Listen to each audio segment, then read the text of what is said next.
Hépatite B du la jàpp tey ray la tey c'est pas possible.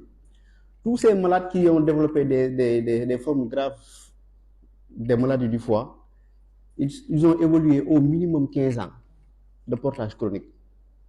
Donc ça veut dire que le médecin ou bien le personnel soignant a tout le temps de régler, de casser l'évolution de la maladie.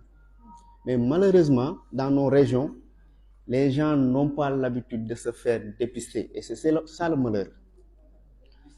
Donc l'idée c'est quoi? C'est que le message soit véhiculé.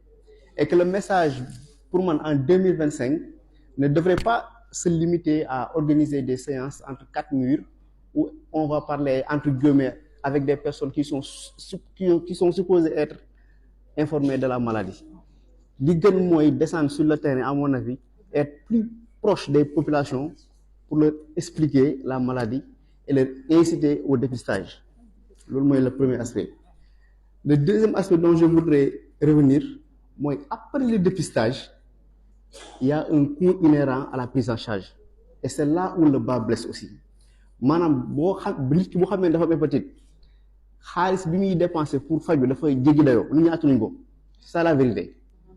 Parce que c'est une infection chronique donc nit ki bu ko amee ba mu ci phase chronique bi li des ci dundam yëpp da koy am te li des ci dundam bi jamono bu nekk dafa war a xam fan la feebar bi toll te loolu xaalis moo koy def mayewuñ ko.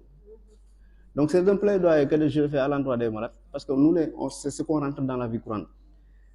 Il faut que nous ayons un appui considérable de la part des autorités, surtout en ce qui concerne les explorations. Exploration yi ñuy def ak analyse yeeg échographie yeeg yooyu noonu ñuy def maladie attanuñ ko. Il faut que autorités xalaat nu ñu leen di gën a appuyer. Loolu ça revient à dire que le programme national de lutte contre les hépatites ñu ngi leen ci woo ñu xam ne Kaolack c'est une zone de prévalence très élevée ñu def ko seen priorité par rapport au reste du pays.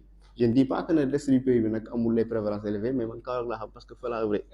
Donc et que ce que nous voyons en pratique courante c'est alarmant et c'est des jeunes de la tranche d'âge de 25-35 ans qui décèdent de CSC ou bien de cirrhose du foie.